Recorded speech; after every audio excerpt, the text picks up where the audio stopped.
기도하겠습니다. 하나님 아버지 감사합니다. 오늘 부활절 맞이해서 찬양대가 마음껏 우리 하나님을 찬양했습니다. 할렐루야, 영광 받아주시고 또 우리 가운데 주시는 말씀 가운데 역사하셔서 우리의 감격과 기쁨이 말씀에 근거한 기쁨이요 또 우리의 삶에 드러나는 감격이 되게 하여 주시옵소서. 예수님의 이름으로 기도하옵나이다. 아멘. 서로 축복하겠습니다. 다시 복음 앞에 섭시다. 주의 죽으심을 오실 때까지 전합시다. 자, 오늘 한 번 더 축복하는데요. 먼저 자기 자신을 축복하겠습니다. 예수 부활, 나의 부활. 자기 짝꿍에게 축복합니다. 예수 부활, 너의 부활. 또 다른 짝꿍에 축복해도 됩니다. 예수 부활, 우리의 부활. 할렐루야. 오늘은 2023년도 부활 주일입니다. 제가 부활 주일이 될 때마다 늘 강조하는 게 있습니다. 그것은 부활 주일에는 무조건 기뻐해야 한다. 그겁니다. 기억하시죠? 그렇습니다. 오늘은 누가 뭐라 해도 우리 그리스도인들에게 가장 기쁘고 또 가장 즐거운 날입니다. 저녁에 9시 뉴스 보세요. 우리나라뿐만 아니라 전 세계가 이 부활의 감격과 기쁨을 나누는 것 분명히 보도가 될 겁니다. 지난 한 주간이 주님과 우리에게 가장 고통스러운 시간이었다면 오늘은 가장 신바람 나는 날이다. 이런 말씀입니다. 왜냐? 우리 주님 예수 그리스도께서 죄와 사탄과 사망의 권세를 상징하는 대표 주자 무덤 문을 활짝 열고 다시 살아나셨기 때문입니다. 할렐루야. 사랑하는 마지막 예랑 가족 여러분, 이렇게 우리는 오늘 다시 한번 부활의 날을 맞이하게 됐습니다. 따라서 오늘 우리는 기뻐해야 마땅합니다. 더군다나 길고 힘들었던 코로나 시대를 이제 어느 정도 벗어나서 맞이하는 부활절 아닙니까? 결코 멍하고 앉아서 이 하루를 보내면 안 됩니다. 뛸 듯이 기쁨을 표현해야 마땅하고요. 이따가 우리 전도할 때도 얼굴에 우거지상 쓸 사람은 오지 말고 얼굴을 환하게 피고 전도할 사람들만 모여야 돼요. 오늘 영 속이 불편해서 우거지상이다 그런 분은 그냥 점심 드시고 집에 가시고, 그런 분은 어쩔 수 없어요. 오늘은 그렇지 않은 분들은 우리 함께 모여서 기쁨으로 복음을 전하는 날이 되기를 바랍니다. 지금 당장 나의 형편과 처지가 어떠냐, 그건 중요하지 않습니다. 지금 여러분이 매우 복된 상황에 놓여 있든지 그렇지 않으면 좀 난처하고 어려운 처지에 놓여 있든지 오늘만큼은 그게 중요하지 않습니다. 저와 여러분이 걸어가는 길이 8차선 고속도로와 같은 길이든지 아니면 시골에 포장되지 않은 외골길 같을지라도 전혀 상관없습니다. 오늘은 무조건 기뻐해야 합니다. 그냥 기뻐해야 합니다.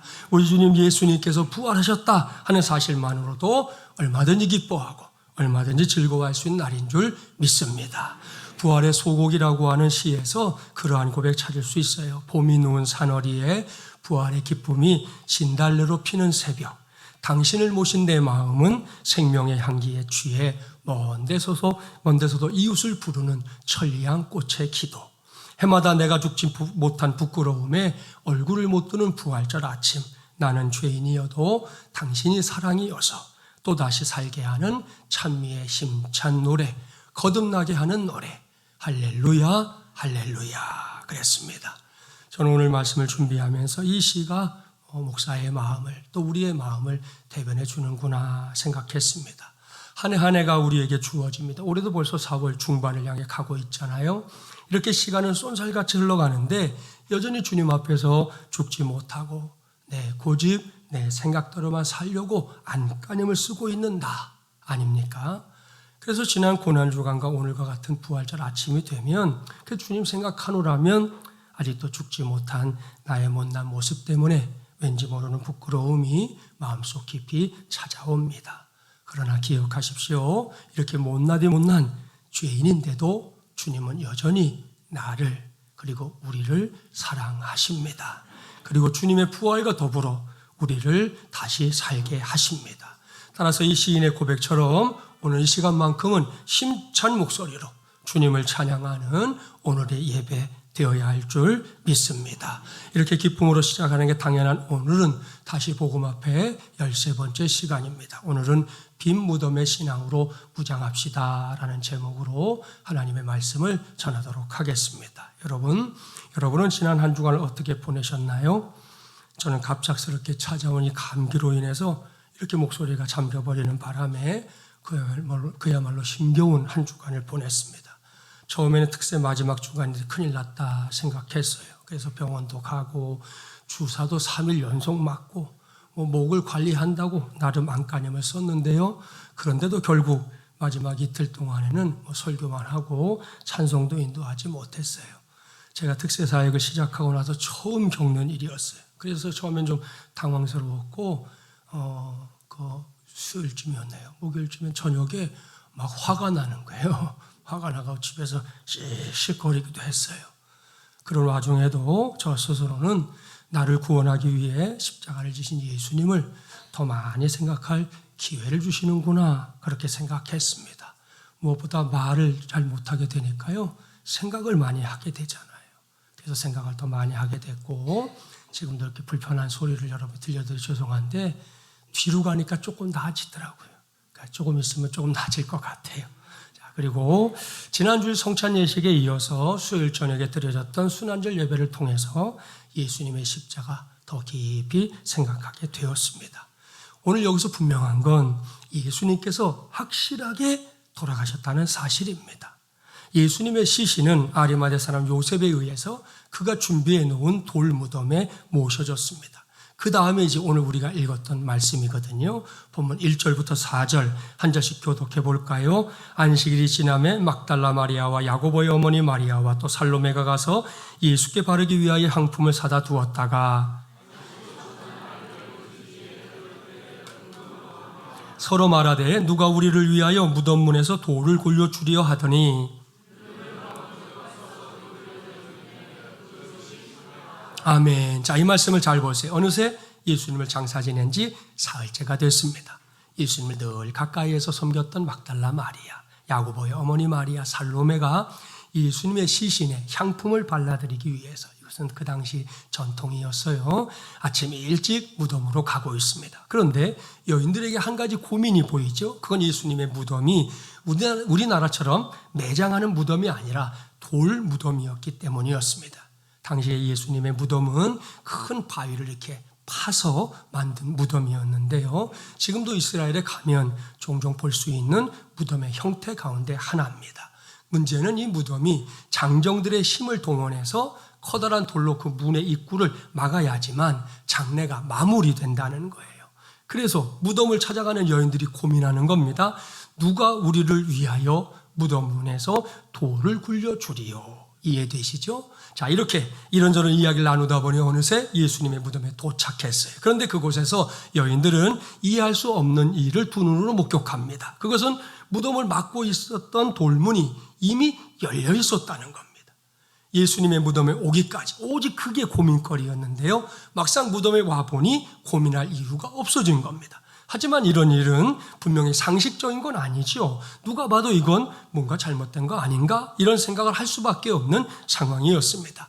그걸 모를 리 없는 여인들 의아해하며 동시에 조심스럽게 돌무덤 안으로 들어갔어요. 그리고 거기서 사람의 상식으로는 도무지 이해하거나 받아들일 수 없는 놀라운 일을 체험합니다. 본문 5절부터 7절 교독합니다. 무덤에 들어가서 흰 옷을 입은 한 청년이 우편에 앉은 것을 보고 놀라매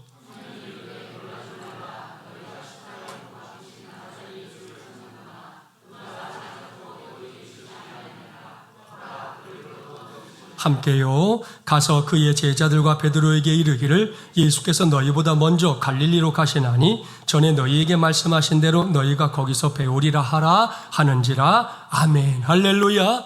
돌문이 열려있는 걸 본 여인들 도대체 무슨 일이지 하면서 천천히 무덤 안으로 들어갔는데요. 여인들은 그곳에서 청년의 모습으로 앉아있는 한 천사를 만났습니다. 그리고 그 천사로부터 놀라운 메시지를 듣지요. 그것은 십자가에 못 박혀 돌아가신 예수님이 그 무덤 안에 있지 않다는 메시지였습니다. 잘 생각해 보세요. 이 여인들 누굽니까? 자신들의 눈으로 사흘 전에 예수님의 시신을 장사하는 걸 똑똑하게 목격했던 사람들입니다.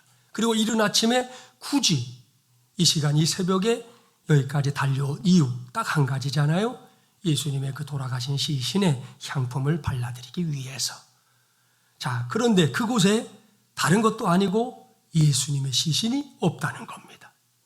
여기서 그날 여인들이 들었던 천사의 메시지, 오늘은 저도 여러분도 귀를 열고 들어야 합니다.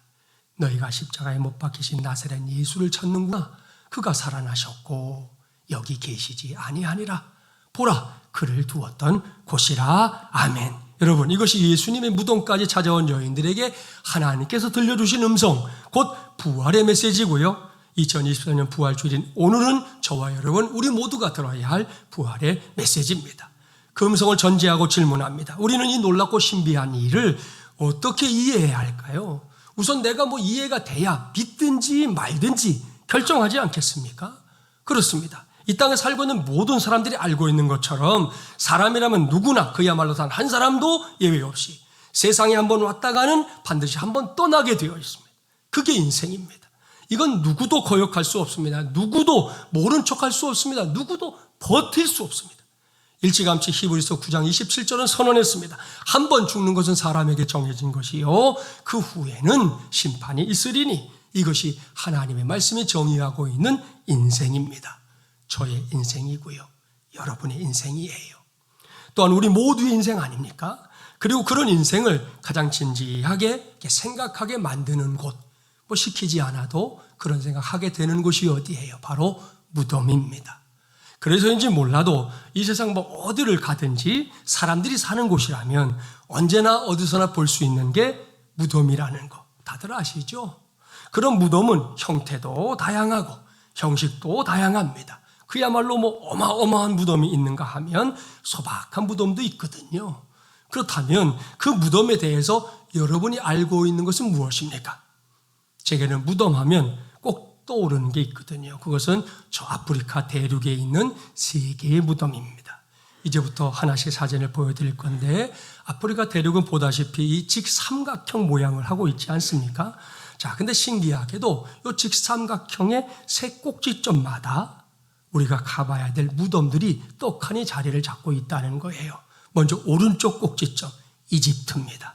이집트에 가면 볼 수 있는 아주 큰 무덤이 있지요. 피라미드. 들어봤죠? 이집트의 수도인 카이로 남서쪽 이 기자라고 하는 곳에 가보면 제1피라미드, 대피라미드라고 불리는 피라미드가 태산처럼 서 있습니다. 여러 피라미드가 있지만 그 중에서도 규모가 가장 크기 때문에 1피라미드, 또 대피라미드 그렇게 말하는 건데요. 이 피라미드는 이집트 제4왕조에 속하는 쿠프 왕의 무덤으로 알려져 있습니다. 그렇다면 지금으로부터 무려 4,500년 전에 밑변만 230m, 높이 144.6m로 정교하게 쌓아 올린 이 무덤을 축조하기 위해 동원된 돌은 얼마나 될까요? 평균 2.5톤의 석회암으로 무려 230만 개. 저거 하나 짓는데 230만 개가 들어갔어요.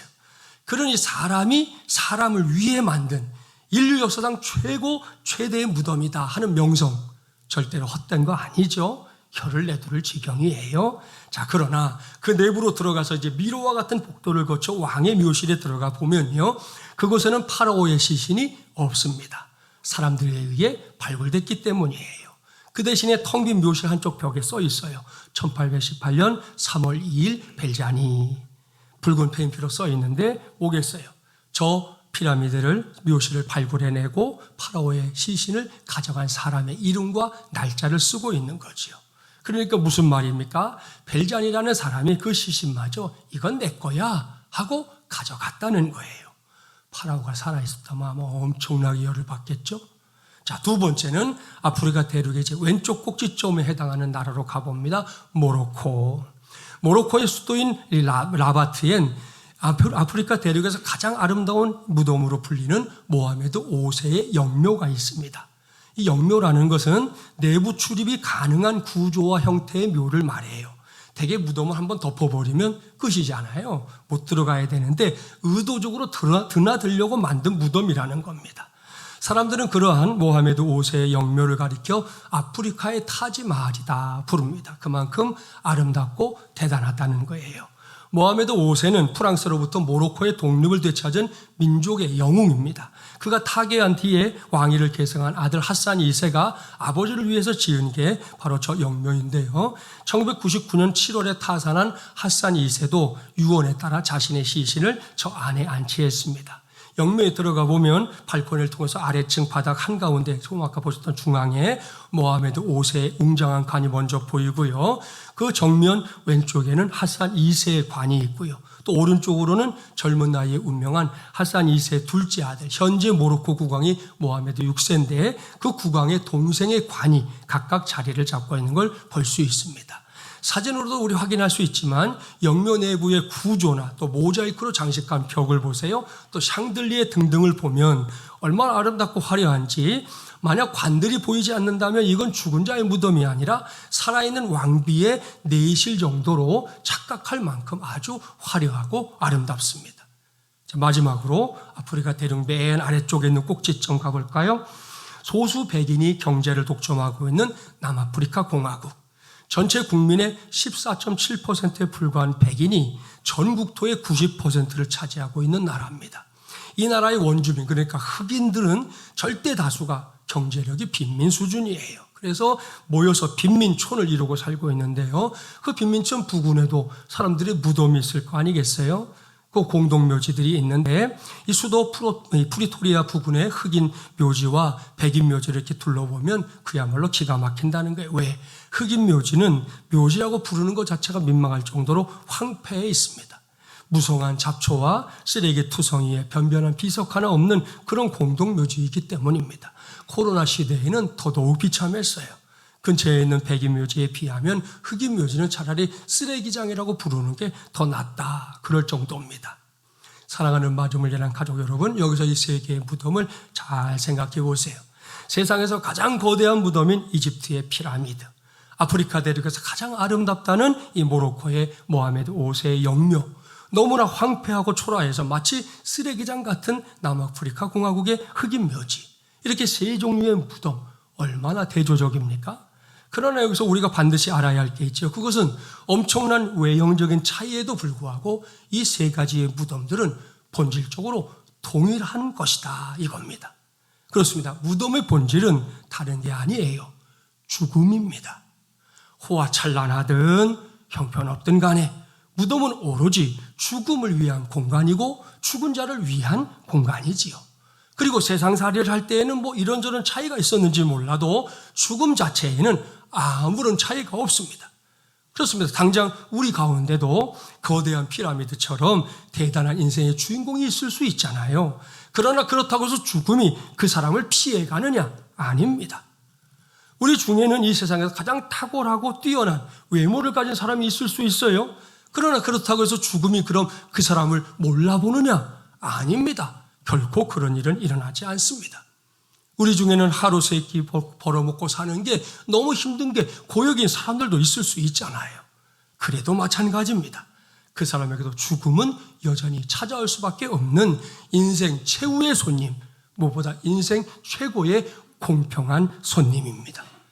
이것이 이 땅에 살고 있는 모든 사람들의 인생이고요. 그런 인생을 위해 사람들이 마지막에 이렇게 힘써서 해주는, 최선을 다해 해주는 게 뭐예요? 그게 무덤입니다. 이러한 무덤의 의미는 예수님에게도 마찬가지였어요. 예수님은 십자가 위에서 처절하게 숨을 거두셨습니다. 그날 하늘도 울고 땅도 울었습니다. 게다가 자칫 골고다 그 언덕에 방치될 뻔했던 예수님의 시신인데요. 고맙게도 아리마대 사람 요셉이라는 사람이 나서서 예수님의 시신을 수습해 줬습니다. 그리고 자기가 앞으로 죽으면 들어가게 될 무덤으로 미리 예비해뒀던 돌무덤을 예수님을 위해서 기꺼이 내드렸어요. 여기까지는 예수님의 무덤이나 앞서 설명했던 무덤들이나 똑같습니다. 그 외에도 지구상에 존재하는 모든 무덤들이 여기까지는 의미가 다 똑같아요. 단 한 개의 무덤도 차이가 없습니다.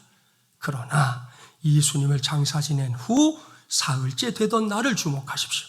그날 예수님의 무덤은 이 세상에 존재하는 모든 무덤들과는 완전히 차원이 다른 무덤이 되고 말았습니다. 아니, 비교조차 할 수 없는 그런 무덤이 되어버렸어요. 무엇 때문입니까? 예수님께서 사탄과 죽음의 모든 권세를 한 방에 깨뜨리고 그 무덤에서 살아나셨기 때문입니다.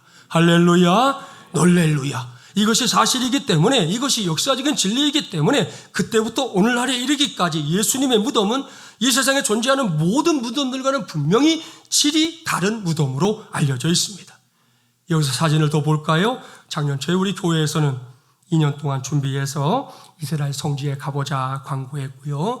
그대로 이제 교회 명의로 만들어 놓은 성지순례 통장에 우리 성도들 중에 입금하고 있는 분들이 있는데요. 지금도 예루살렘에 가보면 비아 돌로로사라고 하는 길이 있습니다. 이 길은 예수님께서 빌라도에게 사형하고 판결을 받고 난 다음에 십자가를 짊어지고 골고다까지 올라가신 길을 가리킵니다. 이 길에 가보면 모두 14개의 지점들이 이렇게 찍혀 있는데요. 그 중에서 마지막 10에서 14지점은 지금 눈에 보이는 이 교회가 성묘교회인데요. 이 교회 안 전체에 10부터 14지점이 있습니다. 그 중에서 12지점은 골고다 언덕입니다. 그곳은 교회가 이제 골고다 언덕 위에다가 건축을 했기 때문에 모든 성지에 있는 교회들은 다 성경에 있는 사건이 일어난 그 지역에 세워져 있거든요. 그 위에 세워져 있기 때문에 건물 바닥에다가 구멍을 내놓았어요. 그리고 그 구멍을 유리로 처리해서 지금 순례자들이 찾아가면 이렇게 무릎을 꿇고 그 유리를 통해 골고다 언덕을 들여다보게 해놓은 것입니다. 그게 12지점. 그리고 마지막 14지점이 예수님의 무덤이에요. 이 무덤은 교회 안에 따로 건물을 또다시 지어 놓았는데 저 안을 이제 돌려보면요. 자, 한 번 더 눌러볼까요? 들어가는 입구가 있지요. 저 안으로 들어가 보면 그곳이 예수님의 무덤입니다. 살아가는 마중물자랑 가족 여러분. 그렇다면 이 무덤, 무슨 무덤인지 압니까? 이 무덤은 바로 빈 무덤입니다. 할렐루야. 그렇습니다. 세상 어디를 가든 세상에 존재하는 모든 무덤 안에는 거기에 모셔놓은 시신이 있어요. 미라처럼 사람의 형태를 갖추고 있는 시신이 있는가 하면 세월의 흐름을 견디지 못해 뼈만 남거나 그것도 아니면 아예 시신의 흔적조차 없는 그런 무덤도 많지 않습니까? 물론 앞서 소개했던 대피라미드에도 시신은 없어요. 그렇다고 해서 그게 빈 무덤이냐? 아닙니다. 그건 고고학자들에 의해서 발굴되었기 때문에 빈 것이지 본래 빈 것은 아니기 때문입니다. 그런 점에서 예수님의 무덤은 분명히 다릅니다. 완전히 다릅니다. 예수님의 무덤은 텅 빈 무덤입니다. 그것도 누군가에 의해서 빈 게 아니에요. 예수님께서 죽음에서 부활하셨기 때문에 그곳에 시신이 없는 것이고 그래서 무덤이 텅 비어 있는 것입니다.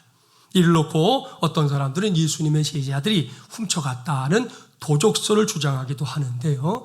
여러분 한번 생각해 보세요. 예수님 무덤을 당시에 완전 무장을 하고 있었던 군인들이 지켰거든요. 그리고 예수님의 제자들은 예수님께서 십자가 달리시기 전에 겟세마네 동산에서 밤새 기도하시다가 붙잡혀 가실 때 군병들이 나타나니까 36개 주랭랑을 친 겁쟁이들이에요. 그런 겁쟁이들이 완전 군장하고 있는 그 무덤에 와서 그 사람들과 싸워서 예수님의 시신을 훔쳐갔다고요? 말이 안 되는 얘기입니다. 또 그런가 하면 예수님의 텅 빈 무덤에 대해서 얘기하는 사람들 중에는 예수님이 십자가 위에서 피를 너무 많이 흘려서 잠시 기절했었다 하는 기절설을 주장하기도 합니다. 자, 이게 말이 될까요? 생각해 보세요. 로마 군인들이 돌아가신 예수님을 그냥 십자가에 달려있게 뒀나요? 아닙니다. 그들은 예수님의 시신을 다시 한번 죽었나 살았나 확인하기 위해서 어떻게 했어요? 높이 달려있는 시신을 향해서 창을 가지고 옆구리를 훅 찔렀어요. 그리고 그 창을 타고 예수님의 물과 피가 흘러내렸다. 성경이 기록해요. 자, 그런데 기절했다고요? 이것도 말이 안 됩니다. 예수님의 죽음은 완벽한 죽음이었습니다. 따라서 예수님의 무덤이 텅 빈 이유 딱 한 가지뿐입니다. 예수님께서 그 무덤에서 다시 살아나셨기 때문입니다. 부활하셨기 때문입니다. 할렐루야. 더군다나 이러한 부활의 역사는 아무런 예고도 없이 일어나는 것도 아니에요.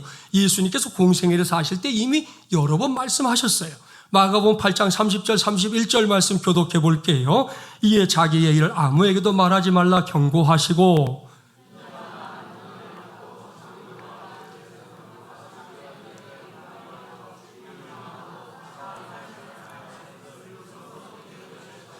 아멘. 잘 보세요. 이날 예수님은 이미 내가 죽게 될 것이다. 그러나 사흘 만에 살아날 것이다. 제자들에게 숨기지 않고 말씀하셨습니다. 이러한 순한 예고, 부활 예고가 한 번만 있었던 것도 아니거든요. 그리고 그 말씀 그대로 무덤에 장사 지낸 지 사흘 만에 다시 살아나셨습니다. 그래서 예수님의 무덤이 빈 무덤이 된 줄 믿습니다. 할렐루야. 여러분, 이것이 오늘 부활주를 맞이해서 우리 모두가 붙잡아야 할 다시 복음 앞에입니다. 빈 무덤의 신앙 말입니다. 그렇습니다. 우리 모두는 예수 그리스도의 무덤이 빈 무덤이라는 사실을 믿는 사람들, 믿어야 할 사람들입니다. 무슨 말씀인지 아시죠? 그 무덤이 결코 예수님을 붙잡아 놓을 수 없었다는 사실을 믿어야 하고요. 예수님께서 사탄의 최강 무기인 죽음을 한 방에 카운터 펀치로 KO시켜 버렸다는 사실 또한 믿어야 할 사람들이라는 말씀입니다. 또한 이 신앙은 우리가 지금 가지고 있는 신앙의 가치를 최고의 가치로 만들어주는 위대한 통로입니다. 만일 우리에게 빈 무덤의 신앙이 없다 한번 가정해 보세요. 그러면 기독교 신앙은 다른 종교와 크게 다를 거 없어요. 한번 생각해 보세요. 단지 윤리와 도덕을 말하고자 한다? 그 정도라면 유교로 충분합니다. 종종 병 낫는 걸 기독교만의 특징으로 여기는 경우가 있는데요. 그렇지 않아요. 불공을 들여서 병이 나은 사람들도 있다고 그러고요. 힌두교에서는 물을 가지고 병을 고친다 그럽니다. 무당은요. 주술 땡땡땡땡땡땡땡땡땡 아시죠? 예? 주술로 고친다 그래요. 또한 인간의 의술도 사람의 병을 고치잖아요. 따라서 신유의 역사가 기독교만의 특징은 아닙니다. 그런가 하면 하나님께서 약속하신 축복 가운데 물질의 윤택함과 번성함의 복도 있는데요. 이것도 기독교만 갖고 있는 전유물은 아닙니다. 그렇다면 우리의 신앙과 타종교를 볼 때 가장 다른 점, 확실한 차이점이 뭐냐는 거예요. 다른 거 아닙니다. 무덤의 차이입니다. 타종교에서는 교주의 웅장한 무덤을 자랑해요. 석가모니의 무덤은 인도 곳곳에 세워져 있는 무려 8만 4천 개의 사리탑에 다 나뉘어져 있습니다. 공자의 무덤은 중국 창평창에 가면 볼 수 있습니다. 그런가 하면 모하메드의 무덤은 사우디아라비아에 있는 메카라고 가끔 뉴스에도 나오죠. 그곳에 있습니다. 그걸 자랑하고 거기 한번 가보는 게 그분들의 한결같은 소원이에요. 하지만 우리의 자랑은 다시 말씀드리지만 빈 무덤인 줄 믿습니다. 저 예루살렘에 있는 빈 무덤 말입니다. 무엇 때문입니까? 예수님께서 죽음의 권세를 이기고 다시 살아나셨기 때문이에요. 이것이 오늘 우리가 무장할 빈 무덤의 신앙, 다시 복음 앞에입니다. 그렇습니다. 창세 이후 지금까지 죽음을 이긴 사람은 단 한 사람도 없었습니다. 오직 예수님만이 사망의 권세를 이기시고 무덤에서 다시 살아나신 줄 믿습니다. 그래서 예수님께서 무덤에서 부활하신 이후부터 교회는 그날을 주님의 날, 주일로 지키며 이렇게 오늘처럼 예배하는 거예요. 그리고 부활하신 예수 그리스도를 구세주로 믿는 사람들이 지금 이 지구상에 얼마나 되느냐? 25억 명을 넘기고 있습니다. 얼마나 놀랍고 감사한 일입니까? 그래서 다시금 당부해요. 저와 여러분 모두의 신앙, 오늘 이 시간을 통해 다른 거 말고 오직 빈 무덤의 신앙으로 확실하게 무장하기를 바랍니다. 바로 거기에 이 험한 세상을 헤쳐나갈 뿐만 아니라 승리하며 살 수 있는 길도 활짝 열리게 될 줄 믿습니다. 오늘 오후 1시 30분부터 길거리 공연과 함께 교회 인근에서 부활절 달걀 전하는 전교연 전도가 있다 광고했죠. 아까도 말씀드린 것처럼 올해도 귀한 가정에서 2100개의 전도용 달걀을 마련해 주셔서 어제 또 새벽기도 마치고 열심히 예쁘게 만들어 놓았어요. 감사합니다. 자, 그런데 부활절에 왜 달걀을 전하는지 그 유래 압니까? 여기에 여러 가지 설이 있어요. 제일 많이 알려진 거는 십자군 전쟁 시대의 그 로잘린이라고 하는 귀족 부인에 관한 이야기인데요. 그건 여러분 중에 아는 분들이 많을 것 같아요. 제가 오늘 다른 걸 소개하려고 그래요. 미국 매사추세츠주의 한 주일학교에 8살짜리 소년 톰이 있었습니다. 이 친구는 병치레가 많아가지고 늘 몸이 아팠고요. 또 교회 올 때는 휠체어에 이렇게 실려서 오는 그런 친구였습니다. 한 번은 주일학교에서 부활주를 앞두고 선생님이 아이들에게 생명에 대한 교훈을 주기 위해서 애초부터 이렇게 속이 비어있는, 생긴 건 달걀 모양인데 플라스틱으로 만들어진 속이 비어있는 플라스틱 달걀을 나눠줬고요. 다음 주일날 부활주일에 올 때 거기다가 무엇이든 생명이 있는 걸 넣어와라, 이렇게 이제 과제를 준 거예요. 드디어 부활절 아침에 아이들이 차례로 나와서 자기가 가져온 부활절 달걀, 그 플라스틱 달걀을 이렇게 열어서 보여주는 거예요. 어떤 친구는 꽃, 어떤 친구는 나뭇잎, 어떤 친구는 곤충 등 여러 가지를 준비해 왔어요. 톰의 차례가 됐습니다. 근데 톰이 달걀을 딱 열었는데 아무것도 없어요. 텅 비어 있는 거예요. 그걸 본 아이들이 막 낄낄낄거리고 웃었어요. 당황한 교사는 분위기를 좀 부드럽게 바꿔주려고 위로의 말을 건넨 거예요. 톰, 준비하지 못했어도 괜찮아. 너 지난주도 좀 몸이 아팠니? 그랬더니 그때 톰이 하는 말, 선생님, 이건 부활하신 예수님의 무덤이에요. 빈 무덤은 생명이 살아있다는 걸 나타내는 거잖아요. 그래서 저는 그래서 이렇게 빈 걸 가지고 왔어요. 그렇게 얘기했다는 거예요. 할렐루야, 정답이죠. 참 대단한 친구입니다. 안타깝게도 톰은 그 10개월 뒤에 천국에 갔어요. 그리고 그의 장례식 날 그의 관에는 꽃 대신에 이 부활을 상징했던 빈 플라스틱 계란을 넣어주었다고 합니다. 그 미국에서는 한때 어린 친구들이 세상을 떠나면 빈 플라스틱 계란을 그 관 속에 넣는 관습까지 생겼다고 하는데요. 그렇게 전래해서 된 것이 바로 부활절에 달걀을 나누는 바로 이것이 됐다는 겁니다. 말씀을 마무리합니다. 사랑하는 마중을 위한 가족 여러분, 이 어린 친구 톰이 보여주는 건 역시 빈 무덤의 신앙입니다. 그리고 이제는 저와 여러분의 차례잖아요. 오늘을 기해 다시금 빈 무덤의 신앙으로 단단히 무장하고 저 험한 세상을 향해 당당하게 나서는 저와 여러분 우리 모두가 되기를 주님의 이름으로 축복합니다. 요즘 우리가 피부로 느끼고 있는 것처럼 우리가 사는 세상이 정말로 흉흉합니다. 예기치 못했던 일들도 자꾸 일어나요. 자, 이번 주간 보내면서 가장 기가 막혔던 거 알죠? 강남에서 청소년들에게 마약이든 음료수를 먹게 하고 그 부모를 협박한 사건. 아직도 완전히 완결나진 않았지만 어제 저녁 뉴스에서도 보니까 이게 거의 보이스피싱의 새로운 방법이 아닌가. 왜냐하면 총책은 중국에 있고 또 거기서 중국에서 보내준 걸 가지고 여기 와서 제조를 해가지고 그걸 가지고 이제 아이들에게 먹이고 그걸 또 그 전화번호를 받아서 부모에게 전화를 해서 돈 내라라 이러고 있기 때문에 새로운 보이스피싱의 방법이 아니냐 지금 그렇게 얘기가 되고 있는데 아무튼 여러분 사람이 할 게 있고 못할 게 있는 거잖아요. 적어도 그 정도는 있어야 되잖아요. 그 정도는. 근데 요즘은 그 선이 사정없이 무너져가지고 사람들의 가슴을 철렁철렁 할 때가 한두 번이 아니에요.